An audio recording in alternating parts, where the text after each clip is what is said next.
Well, I believe this is part 3 of this build. Had to cut the other ones a little bit short because I'm going a little bit more into detail, and my upload speed's not very quick here. It's easier to do it in shorter films. Off camera, I did finish up my exhaust. I got it to where I want it to go. I brought it back up to cracking at 100. It is polished now, and it is it's opened up to where I want it to be. I did go a little bit wide with it, well, a little bit wider I should say, and just a smidge up. And now today we're going to be doing the intake. Intake is what we're going to do today. Might be able to do the transfers and intake all in one video. I'm not quite sure. We'll try it out though. I'll bring you guys in here and I'll show you what I did to the exhaust.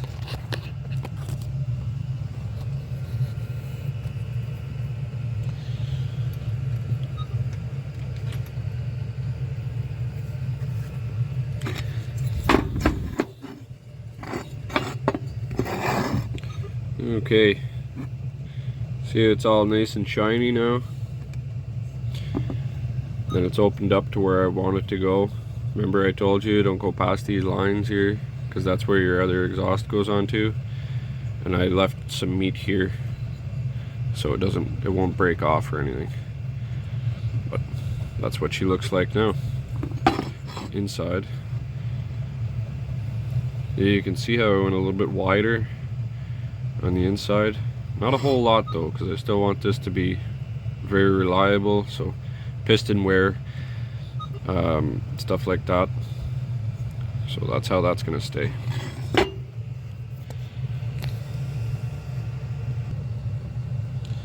Let's talk about intakes for a second. I don't know if you guys seen my previous videos. I grabbed a cylinder. This is off of 630, but this is just for what I would like to explain. You've seen my other videos why I put those dimples in there, and I explained that to you. You need your intakes to be rough. You need to break up that fuel. It'll burn better, and you'll actually burn more fuel instead of wasting it either out the exhaust, because you're always going to have a little bit of waste. Always. You can argue with that with me there, but you're always going to have a little bit of waste fuel. But what Stihl does is, in their boots, I don't know how well you can actually see that, in their boots they make it pretty rough already. That's not for collapsing or anything. Stihl has a ring that goes in here, a metal ring, so it doesn't collapse on itself. And they also have their outside ring, the weird one that I showed you in the previous video. But as opposed to, say, the 630s, this is a 630, that's why I said that. See how it's just smooth all the way in? That's why I like to do the dimples. Even on the Stihls I like to do the dimples too. With, I'll show you the bit that I like to use for that, if I haven't shown you already. This might be an old one. Yeah, this is an older one, but see that bit? That's the one that I like to use for that. I don't know if I explained that in my other videos, but I like to make little dimples, and I even take my burr bit, and I'll rough it up even more, because you want it to break up the fuels. Well, I already said that, but it makes it run better, more efficient, and actually you increase power doing that as well. And that's why Stihls, there's a better shot of it. Stihls have those little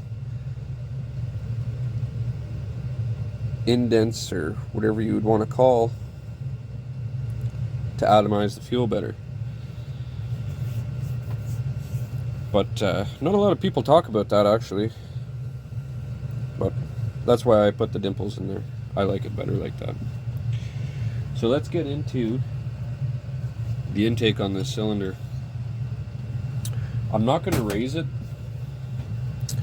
and yeah, I'm not going to raise it. I'm just going to touch it up, clean it up a little bit, make it rough. I'm going to put my dimples in there on these 200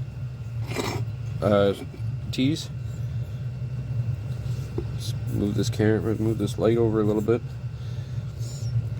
See how it kind of hits this wall before going into the actual port itself? I don't put my dimples at the bottom. I'll put my dimples just at the top. And depending on how many dimples, that's I kind of just decide that as I'm doing it. But let's go ahead on this intake. This is the bit that I like to use for the intakes. It's just a small egg-shaped bit. I don't know what you'd call it, but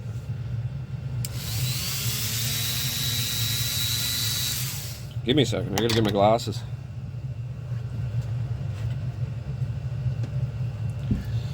There we go.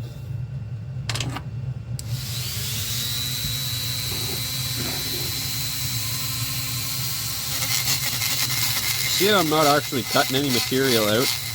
I'm just roughing it up.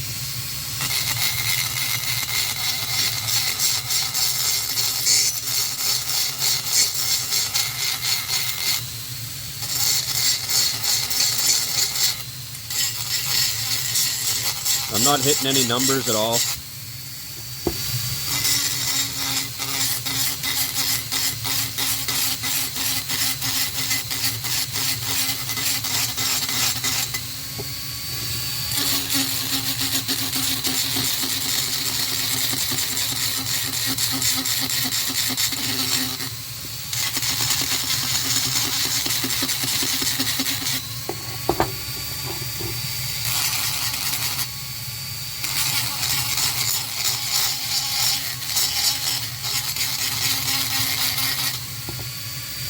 See, that's what you're looking for, rough. I will just go a little bit sideways with it.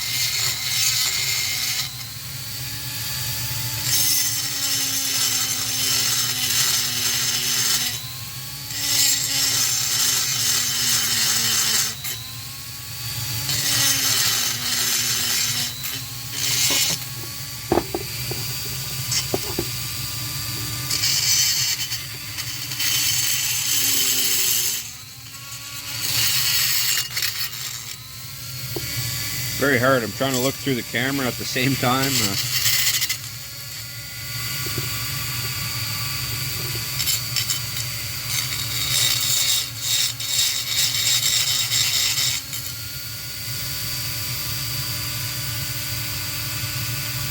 That's what you're looking for.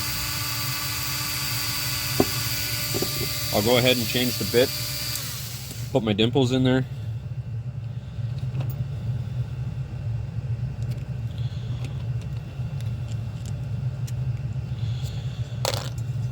And then you'll be able to see you'll see what I mean. I know I showed you in the previous videos, but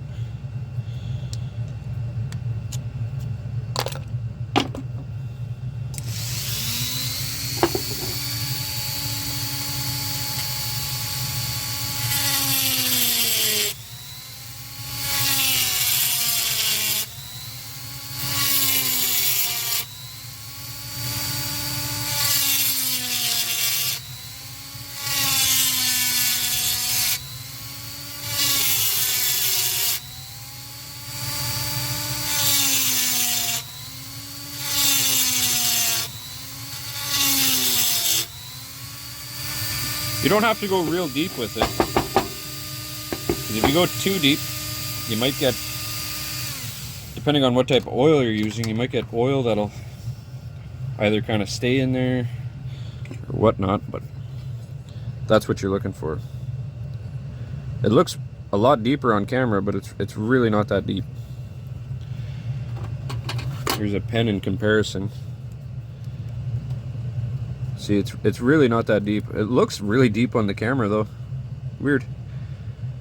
But yeah, that's what I like to do. on my intakes. But this number here, I actually like the numbers on that, so I'm not gonna actually touch numbers on the intake. But that's the way that I'm gonna do that. Now let's get into the transfers. Just clean this up a little bit.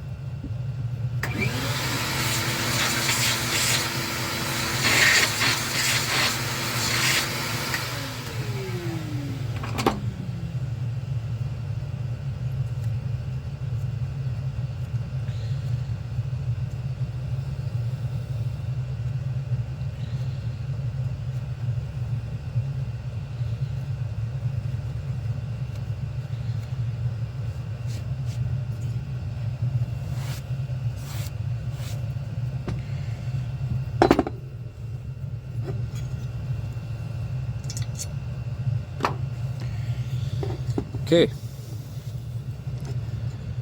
let's talk about transfers now. Probably about 95% of chainsaws, your transfers, if you're looking at them, they'll always kind of go towards your intake more. And the reason for that is your exhaust is over on this side, right? So if you're looking at, let me just prop this up kind of somehow. So this is your exhaust, right? That's your intake. The transfers, they don't go towards your intake.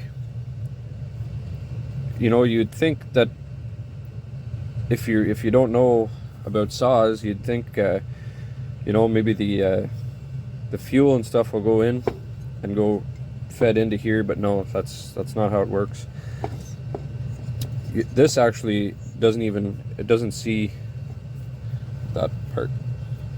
Okay, I'll cut this out. Let's start over. Let's talk about the transfers. 95% of chainsaws that you'll work on or open up, you'll see that the transfers go towards the intake. That's not for fuel to go in from your intake into your transfers. That's a part of it, yes, for the bottom end, whenever your piston starts to come back down.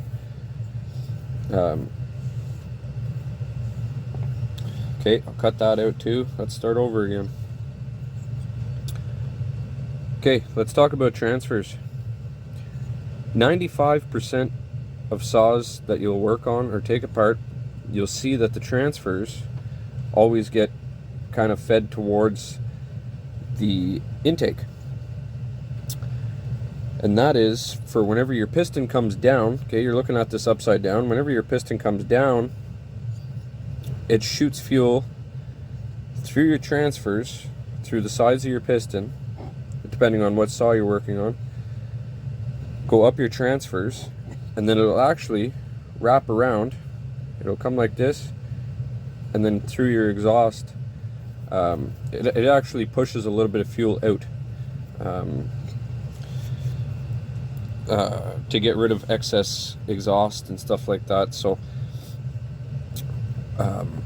most of the saws, these are your primaries. They'll open up first before your secondaries. See, this is your primary, secondary. Primaries feed your circle, feed your exhaust push, if you would say. And then these ones are your power ports, power transfers, if that makes sense. That's kind of the best way I can describe it. That's in my own words.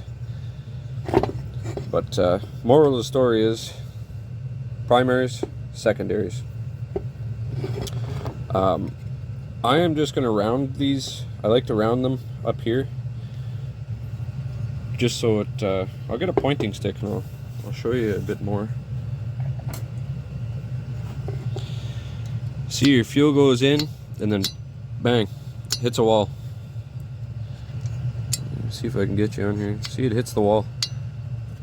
So, like I said before in previous videos, like going down a water slide, You know, you don't want to just hit the freaking side of the water slide and then have to shoot off 90 degrees. That would hurt. So if it's nice and smooth and round, well then it'll, you know, you have a nice, you'll have a better path, and fuel will actually, fuel and air and that will go into your cylinder a little bit better. I'll get better at explaining stuff. I'm trying to use easy words here. A lot of the times you can you understand things better in your mind, but you try to explain it and it doesn't come out properly, for me anyhow. But yeah, let's get into this and I'll start shaping these the way that I like.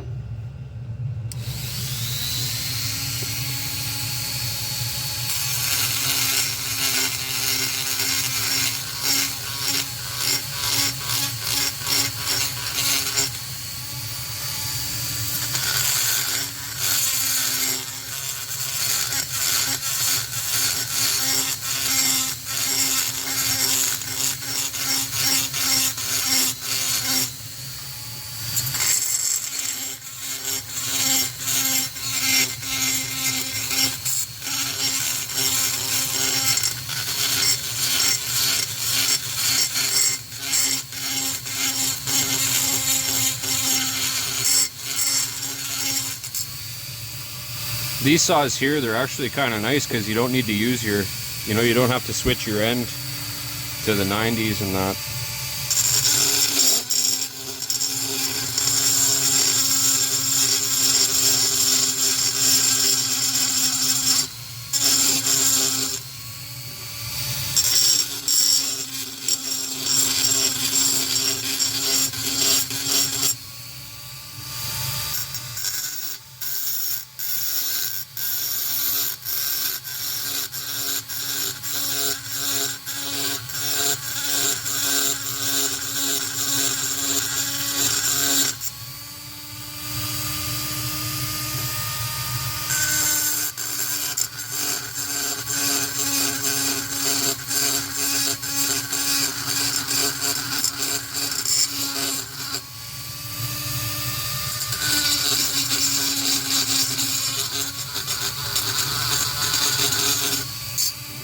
Sorry.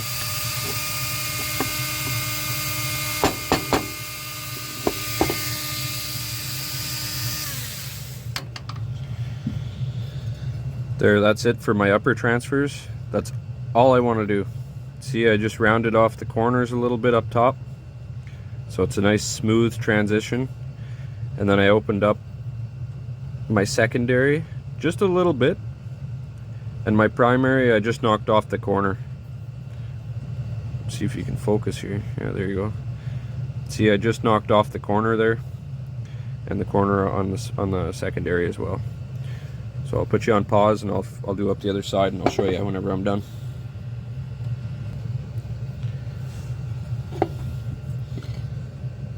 That's what it looks like when they're done. See, at the bottom there, you don't go too much wider than your actual gasket because you don't have a whole lot of room there, right?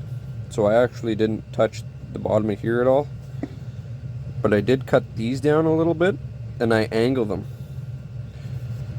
It's that's one of the tricks that I do with these saws, and they like it a lot. And you keep that rough. Don't try to sand any of that stuff out. Just keep it rough. It breaks up the fuel better now too. And I think we're pretty near done. I'll go and clean this cylinder up, and start throwing it back together.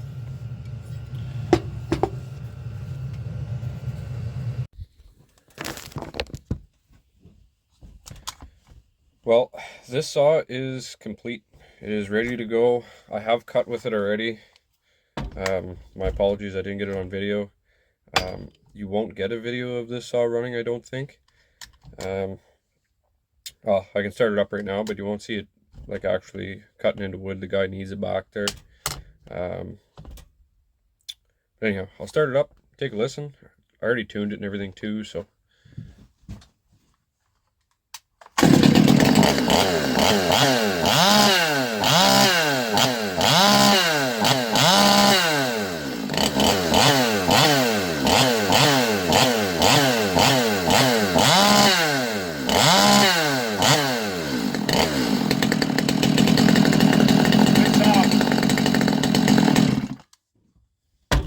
She should run pretty good, pretty strong. Cuts that I did with it too, like it's throttle response right there. I did open up the windows in the piston. Sorry, I forgot to videotape that. I'm getting better at this. I gotta remember to click play and speak to a camera. But anyhow, that's it for part 3 and it for this actual build itself. Hope you guys liked it. Next saw on the channel is another 630 Johnson Red, actually. Guy wants a 272 top end put back on it as well. Kind of going to be the same thing as the other video that I already have for the 630, but there's going to be a little bit more to this one than there was to the other one, and I'll make a better video on this 630. And the other one, I deleted some footage, and anyhow, it doesn't matter. I got another one to do, and I'll show you. I'll get more into depth with it. The guy's not in a rush for it, so I don't have to worry about not rushing the job. But you know, I'll be able to make sure that I can videotape and stuff. So anyhow, catch you guys in the next video. Thanks for watching.